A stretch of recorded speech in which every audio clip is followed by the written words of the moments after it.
제가 커피숍에서 친구를 기다리고 있었는데 이 커피숍 어느 구석에서 이제 화가 이만큼 오른 목소리가 들리는 거예요. 이렇게 살 거면 이게 무슨 부부고 무슨 가족이야! 이렇게 누가 고함을 지르는 거예요. 귀가 이만해져서 들어보니까 명절 연휴에 아들 며느리가 다 모였는데 남편분이 그 아주머니의 좀 심기를 많이 건드린 모양이었습니다. 그래서 티격태격 하다가 이제 막 화가 오르잖아요. 그래서 야, 이렇게 살 거 이혼해! 서로 편하게 살아! 이렇게 외쳤는데 그럼 어떻게 돼요? 아, 또 왜 그래? 내가 미안해. 뭐 이런 걸 갖고 그래? 이렇게 나와줘야 되는데 남편분도 화가 같이 나셨는지 야, 내 집이니까 나가려면 네가 나가! 이렇게 소리를 지르신 거예요. 근데 그 마음이 얼마나 억울하셨겠어요. 그래서 울고불고 하시다가 풀 길이 없으니까 명절이 끝나자마자 친구들을 만나서 이렇게 막 수다를 떨러 오신 거예요. 사람이 이제 화가 나서 얘기를 하기 시작하면 그 내 화에 점점 더 화가 올라가잖아요. 그러다 보니까 커피숍이 정말 떠나갈 정도로 이렇게 살 거면 무슨 부부야! 이렇게 소리를 외치셨던 겁니다. 물론 남편분이 뭐 정말 그런 마음이 있었겠나 싶은 생각은 드는데 서로 언성이 높아지면 생각보다 말이 더 과하게 나가게 되잖아요. 근데 이제 듣다 보니까 얘기가 점점 진도가 나가요. 처음에는 하소연이었는데 막 점점 얘기가 구체적으로 변하더니 이혼하면 부부는 재산 분배를 어떻게 해야 되느냐, 얼마나 가능하냐, 나한테 얼마나 지분이 있느냐 이런 말들을 굉장히 진지하게 주고받으시더라고요. 사실 이런 아주머니 하소연의 내용이 우리 주변에서 그렇게 생소한 내용이 아닙니다. 대화를 나누면서 하는 말씀 중에 대부분은 나는 피해자야, 이런 내용이 숨겨 있어요. 내가 누구 때문에 이렇게 살았는데, 내 몸 망가져라 내가 왜 이렇게 살았는데, 한참 열변을 토하시다가 마지막에 아주머니가 하시는 말씀이 수고했어, 미안해, 그 한마디가 그렇게 어려워? 이렇게 얘기하시는 거예요. 이혼하면 재산 분배가 어떻게 되느냐 이런 고민까지 하셨지만 사실 어쩌면 미안해, 이 한마디였으면 해결되는 문제였을 수도 있다라는 겁니다. 이 아주머니 대화를 들으면서 저는 공감도 되지만 두 가지 좀 큰 아쉬움이 좀 있더라고요. 첫 번째는 나는 우리 가족을 위해서 고생만 한 피해자야, 이런 피해자 의식이에요.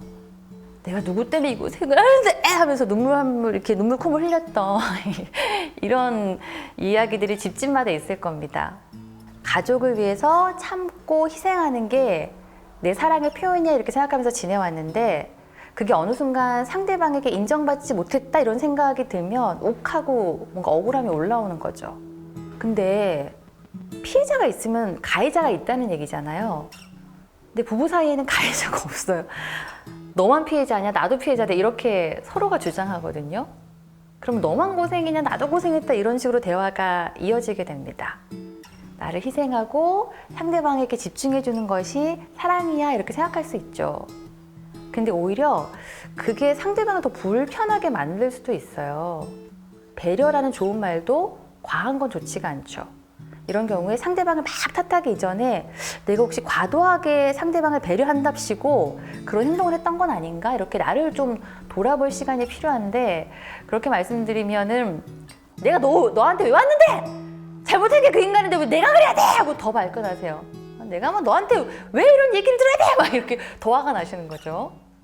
상대방이 살면서 공감을 해주지 않거나 반응이 없을 수 있어요. 근데 그렇다고 해서 상대방이 나를 싫어한다? 마음이 변했다 이게 아니거든요. 일본에 유명한 심리 상담사가 있는데 고코로야 진노스케라는 분이 나한테 왜 그래요? 이런 책에서 제가 읽었던 내용이 있는데 실제로는 공감받지 않거나 반응이 없으면 내가 싫어졌다고 오해하는 경우가 많다는 거죠. 제가 종종 공감을 바라시는 건 맞지만 망상하지 마세요 이렇게 얘기를 하는데 망상, 그러니까 내 생각만으로 잘못된 판단을 한 후에 확신을 하는 거예요.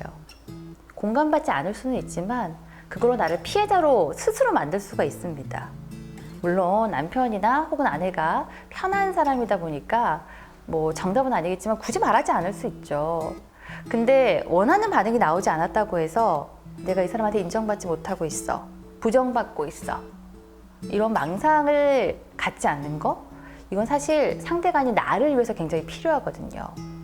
그리고 두 번째 아쉬움은 미안하다, 고맙다 그 흔한 말을 놓친 남편의 타이밍이라고 생각했어요.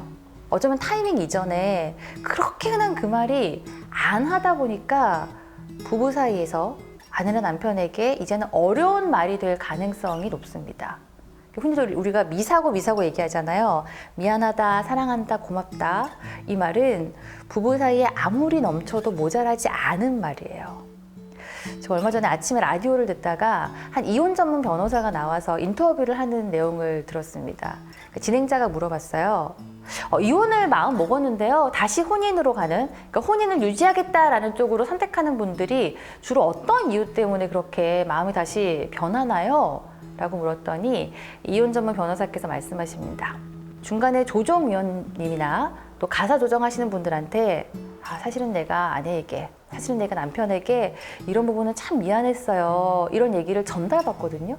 그러면 직접 들은 것이 아닌데도 전달받은 내용만으로도 사실은 나도 이게 미안했어요 라며 본물 터지듯 이야기가 나오고 이혼을 접는 경우들이 생긴다. 이런 대화를 나누셨어요. 소통이 잘 안 되던 부부가 노력했다라고 해서 하루아침에 바뀌기 힘들죠. 한두 번에 포기하지 말고 사실 천천히 진행을 해야 됩니다. 사랑한다 이 말이 어려우면 처음에는 사랑이라고 명사로 한번 그 단어를 꺼내보시는 거예요. 그 사랑이란 단어가 내 입에 올리기 좀 편해졌다 싶으면 사랑스럽다 이렇게 한번 형용사로 표현해보는 겁니다.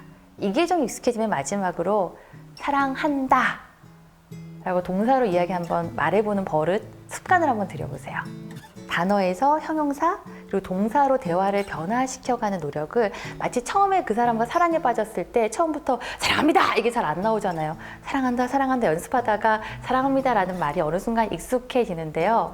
잊었던 그 말이 다시 익숙해지기 위해서도 연습이 필요합니다.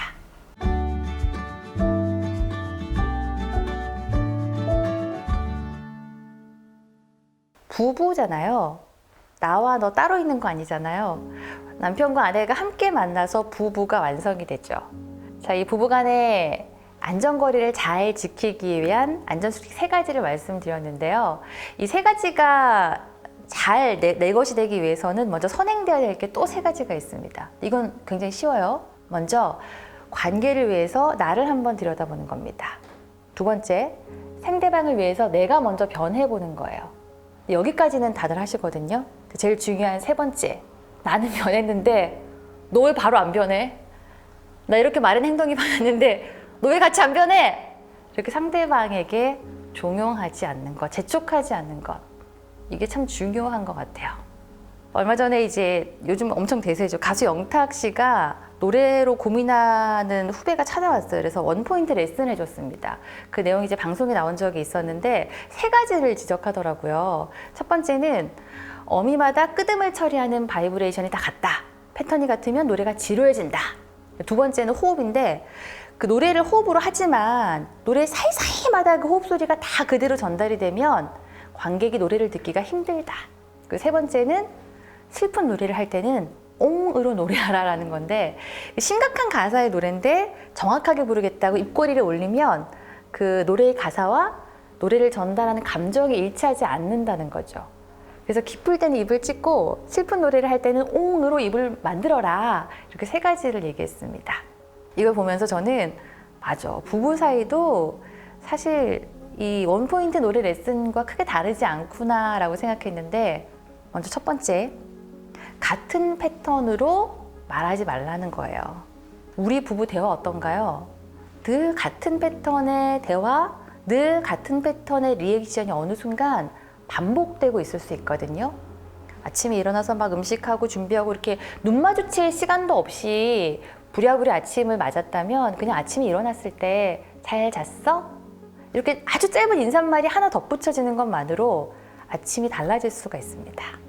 2번째, 혹시 나의 불편한 감정을 매번 상대방에게 그대로 노출시키고 있지는 않은가. 밖에서와 다르게 집안은 사실 편하죠. 이해해 주겠지라고 생각하잖아요. 그러다 보면 어느 순간 옆에 있는 남편이나 아내에게 내 감정과 표정을 굳이 안 숨기게 됩니다. 노래 가사처럼 거친 생각, 불안한 눈빛이 그대로 전달이 되죠. 물론 때때로는 그렇기 때문에 서로 간의 상태를 알아차릴 수도 있어요. 그래서 위로해주고 안아줄 수도 있습니다. 하지만 이게 너무 잦아지고 당연한 습관이 되면 어떡할까요? 밖에서의 불편함을 집까지 가지고 오지 않도록 조심할 것. 그리고 상대에 대한 불편함이 생겼을 때는 말 없이 그냥 온몸으로 눈치를 주는 게 아니라 앞에서 말한 것처럼 잘 표현하는 방법을 익히는 것이 필요합니다. 마지막으로 옹의 입모양인데요. 우리가 사실 전화예절 얘기할 때 내 표정은 안 보이지만 내 전화 수화기 건너편에 있는 사람이 웃고 있나? 아니면 화를 내고 있나라는 것을 사실 느낄 수가 있잖아요. 말에도 표정이 실린다 이렇게 얘기를 하는데 슬픈 감정의 노래에서는 옹의 입모양이지만 이 부부 사이에서는 옹은 되도록 피하는 것이 좋습니다. 옹보다는 입꼬리를 살짝 올려서 미소를 머금으면 그 표정만으로도 상대에게 기분이 좋아질 수 있잖아요. 가만히 있을 때, 집에서 대화를 나눌 때 혹시 나의 표정과 입모양은 어떤 모습일까? 한번 생각해 보시길 바랍니다. 코로나 이후 부부의 시간이 길어졌습니다. 위기는 누구에게나 와요. 하지만 위기를 극복하는 순간 남편과 아내의 사이는 더 돈독해질 수 있다는 거 꼭 기억해 주세요.